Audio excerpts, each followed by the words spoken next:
Everyone, তোমরা সবাই কেমন আছো? আমি খুব ভালো আছি। আজকে আমি আবার নতুন একটি ভিডিও নিয়ে চলে এসেছি। তো দেখতেই পাচ্ছো, এখানে বুঝতেই পারছো যে আমি কি রান্না করব। তো এখানে 500 মতো চিকেন আছে। চিকেনটা আমি ভালো করে ফ্রেশ করে ধুয়ে নিয়েছি। আর নিয়েছি দুটো পেঁয়াজ কুচি, একটি টমেটো, এখানে আদা রসুন পেঁয়াজ সব কিছু পেস্ট আছে। এটা পরিমাণ মতো নেবে, যতটা আদা লাগবে নেবে। আর একটি গোটা রসুন নিয়েছি আমি, একটা পেঁয়াজ নিয়েছি, নিয়ে পেস্ট করেছি। তো এখানে কড়াই বসিয়ে দিয়েছি, তেল দিয়ে দেবো কড়াইয়ে। তো এই দেখো, কড়াই আমি তেল দিয়ে দিলাম, কড়াইটা ততক্ষণ গরম হোক। আমি এটা আলু দেবো না, আলু ছাড়া চিকেনটা করব। তো তেলটা চলে এসছে, তো এর মধ্যে আমি একটা শুকনো লঙ্কা দিয়ে দিয়েছি আর একটু জিরে দিয়ে দেবো।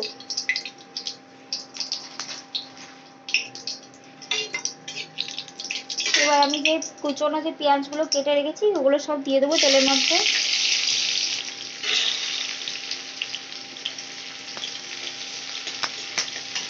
এটা যতক্ষণ ভাজা হোক।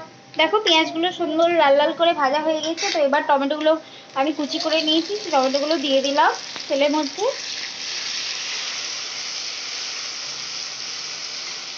তো টমেটোগুলোও দেখো লাল লাল করে প্রায় ভাজা হয়ে গেছে। তো এর মধ্যে এবার আমি মশলাটা অ্যাড করে দিচ্ছি। এখানে আমি এখনো কিন্তু কোনো লবণ বা গুঁড়ো মশলা ইউজ করিনি। দেখতে থাকো রান্নাটা। এখানে আমি গুঁড়ো মশলাগুলোকে মিক্স করে নিয়েছি জল দিয়ে। এখানে আছে জিরে গুঁড়ো, ধনে গুঁড়ো, তারপরে কাশ্মীরি লঙ্কা গুঁড়ো, হলুদ, ব্যাস। এটা মিক্স করে নিয়েছি, এটা এবার আমি দিয়ে দেবো।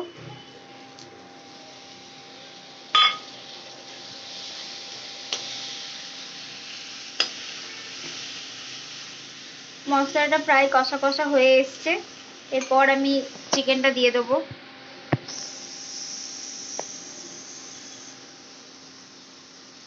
আমি এখানে একটু জল অ্যাড করছি।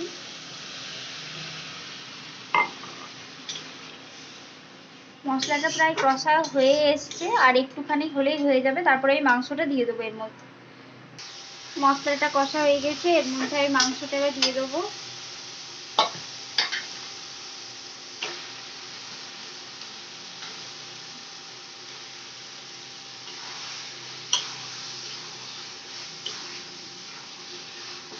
এটা আস্তে আস্তে হোক কষা। তো এতক্ষণ আমি কোনো লবণ দিইনি, তাই এখন আমি 1 চামচ লবণ দিয়ে দিলাম। যতটা পরিমাণ মতো লবণটা দিয়ে দিন, আমি 1 চামচ লবণ দিয়েছি। লাগলে আমি আবার দিয়ে দেবো।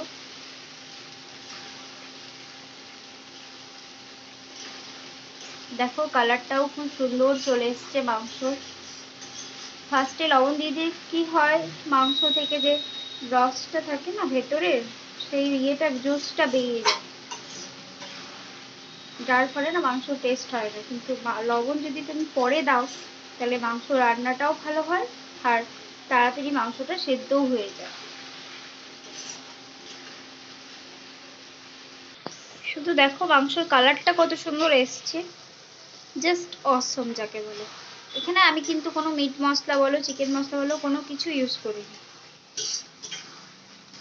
তোমরা চাইলে দিতে পারো চিকেন মশলা, মিট মশলা, গরম মশলা। আজকে কিন্তু আমি ওইসব কিছু দেবো না, নর্মালি রান্নাটা করব। তো চিকেনটা প্রায় হয়ে এসছে, আর 2 মিনিট ফুটলে মাংসটা প্রায় কমপ্লিট হয়ে যাবে। তো এইভাবে একদিন রান্না করে খাবে, দেখবে কত সুন্দর লাগবে।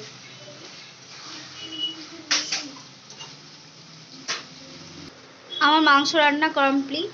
এরকম রান্না করে তোমরা রুটি দিয়ে, ভাত দিয়ে বলো, পরোটা দিয়ে বলো, পোলাও দিয়ে বলো, ফ্রাইড রাইস দিয়ে বলো, চা দিয়ে, মানে যেই ডিশের সঙ্গে হোক সেই ডিশের সঙ্গেই কিন্তু এই মাংসটা খাওয়া যাবে। খুব একটা ঝোলও নয়, আবার খুব একটা গায়ে গায়েও নয়। দেখতে পাচ্ছ মাংসটার কালারটা কত সুন্দর হয়েছে, দেখেই বুঝতে পারছো কতটা জুসি হয়েছে।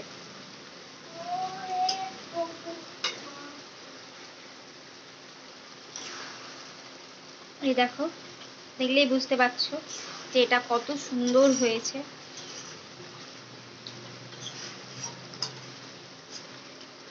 তোমরা যারা আলু ভালোবাসো তারা আলু দেবে, আমি কিন্তু আলু দিয়ে করিনি। আলু দিয়ে করলে কিন্তু মাংস অতটাও টেস্ট আসে না যতটা সুন্দর হয় আলু ছাড়া। তো আজকের মতো এইটুকুই থাক, পরে আবার যে কোনো ভিডিওতে আসবো তোমাদের সঙ্গে। যদি ভিডিওটি ভালো লেগে থাকে তাহলে অবশ্যই লাইক করবে, কমেন্ট করবে আর সাবস্ক্রাইব করবে, যাতে পরবর্তী ভিডিও আমি যখনই আপলোড করি তোমাদের কাছে এসে পৌঁছে যায়। ওকে, টাটা, বাই বাই, সবাই ভালো থেকো, সুস্থ থেকো।